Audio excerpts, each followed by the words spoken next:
what I'm going to do here when I say roll with it is I kind of roll this way and then start sawing more flat again. And what we're going to do is slowly cut around, and that is long enough that it'll eventually get through.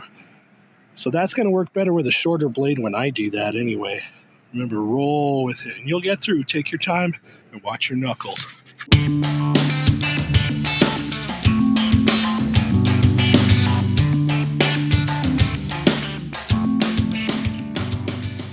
Hey folks, just on my way into work, morning for me. Haven't had the morning coffee yet, still have the morning hack. But I thought I'd, on the way to work, check around here and see what kind of resources are available in my area. And this is just seconds off of one of the major roads in the west end of Ottawa here, where we get 6 to 8 lanes of traffic in both of those cross sections, and I'm meters away. But you know, all you got to do is stop and look around, and you'll see all kinds of things, especially in this city. It really is a green city that's spread east to west along the Ottawa River. It is branching out a little farther south, but we seem to build up along the rivers, which makes sense to me. I'm going to go inside here and have a look around.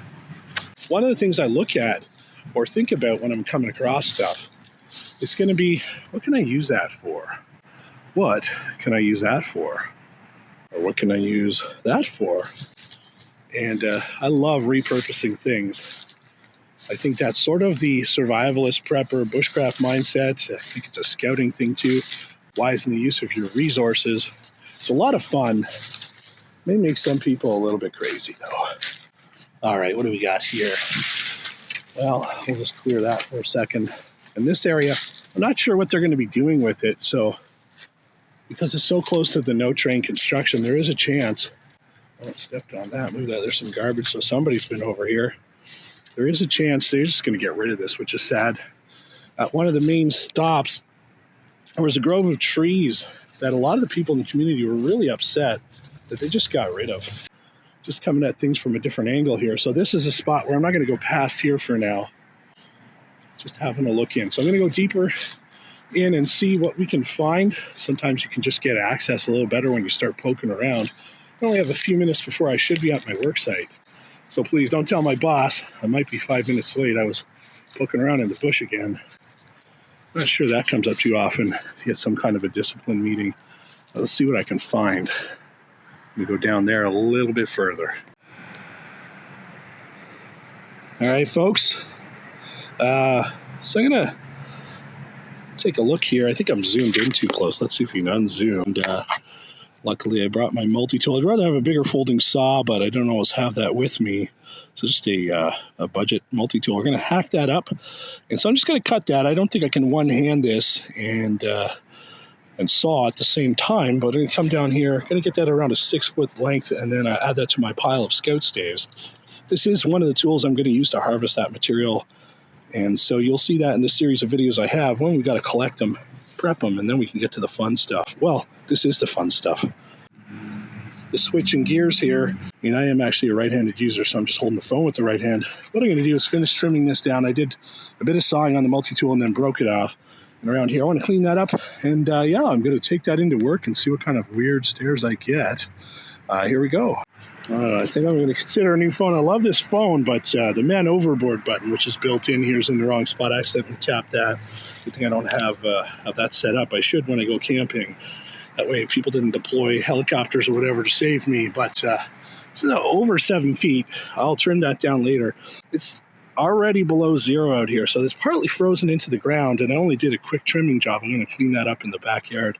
When I finish breaking this off, if I can, sometimes just twisting and stepping down, you're a little bit more breaking and just working it a bit. And if you can get your hands on it and twist, harder to do with one hand, maybe we can get this guy up. All right, just around this way, magic twisting. This is where that longer, there we go, get a bit of twist in it. That longer saw would be totally helpful, and normally I carry it.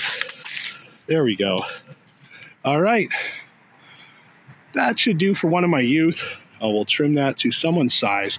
And we'll take a look at that because we are going to get to, after we've looked at, cleaning up and readying your tools, and you could use that pocket saw. I'm going to bring one out, come back here. There's more in there to pick up. I'm shooting for about 24 of these things to give people some choice, and I have a lot of youth, and we're going to do our Scout Staves. Most of them will be gotten right here in the city, actually all of them, for different reasons. This one, it's going to be some stuff that's been wiped out through a variety of reasons here, I think. Partly, I think a vehicle went in here, and we've got some no-train construction beginnings over there. So I'm going to claim this thing and give it a new home in a new way. There we go. A few more minutes before I'm at work, so I'm going to trim this a bit. I want to finish up the bottom end so it's flat and the top end, but I always like to leave about anywhere from 15 to 30 centimeters, so 6 inches to a foot, because you never know what you're working with until you get underneath here. So I'm going to saw that off with the multi-tool, and we'll take a look. And that bottom end, that might be a little more fun. The blade's a little bit short on my multi-tool, but so we can clean up. Got to make this short enough so that if I did decide to get on a bus, which I don't most of the time, or get a ride with someone, it's not too awkward. I'll put it probably maybe 15 centimeters longer, but I always look for natural spots that I want to keep, little like V notches. I like to have these at the end of a staff.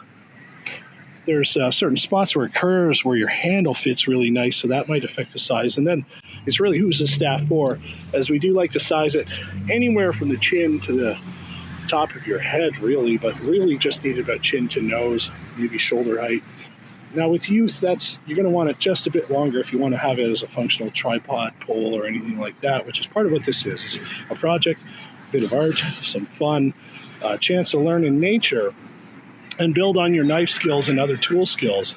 But in the end, it's got to fit you and what you're going to do with it. See, it's going to take a while. You got to be patient. Your multi-tool will cut through, even a cheap one here. That one just fell out of the notch. Really just trying to point out, you want a blade that's going to be at least 3 times longer than what you're going to cut to have a good, comfortable cut. But you can do it even if it's slightly longer. You just got to take your time. I find this is going to be a little cleaner than whacking away at it with my knife or chewing at it like a beaver. You know, it takes a minute or so, but you get through. I can just trim the rest of that with a knife. The real work's going to be on the back end. Let's see how that goes. The trick here now is that blade is not quite long enough, so we're going to have to roll with it. So you get a good established cut and then rotate it. What I'm going to do here when I say roll with it is I kind of roll this way and then start sawing more flat again. And what we're going to do is slowly cut around, and that is long enough that it'll eventually get through. So that's going to work better with a shorter blade when I do that anyway. Remember, roll with it, and you'll get through. Take your time and watch your knuckles. Coming around the backside now, and that's a bit of an arm workout when your saw is too small, but we're almost there. We're almost there. Well, I think I've earned my morning coffee, and it seems like just a small cut, but with a saw that small, and I wish I caught the moment of truth on camera, but you can do it. Just remember, roll the log, cut a little bit at each time, or roll, not a log, a stick. So now I've got cleaned up ends, which I prefer. A bit longer than I need, that's fine. This is going to be fun to strip down. And one of the ways I harvest stuff to gather for my Scout Staves or Scout Staves. Well, a little bit out of place sitting here in the office. I'm sure my Star Wars friends here won't mind. They trim it down a bit here so it gets through the door frames. And I don't know, maybe I can think of something to do with those pieces. I hate chucking stuff away, but it could turn into kindling at some point.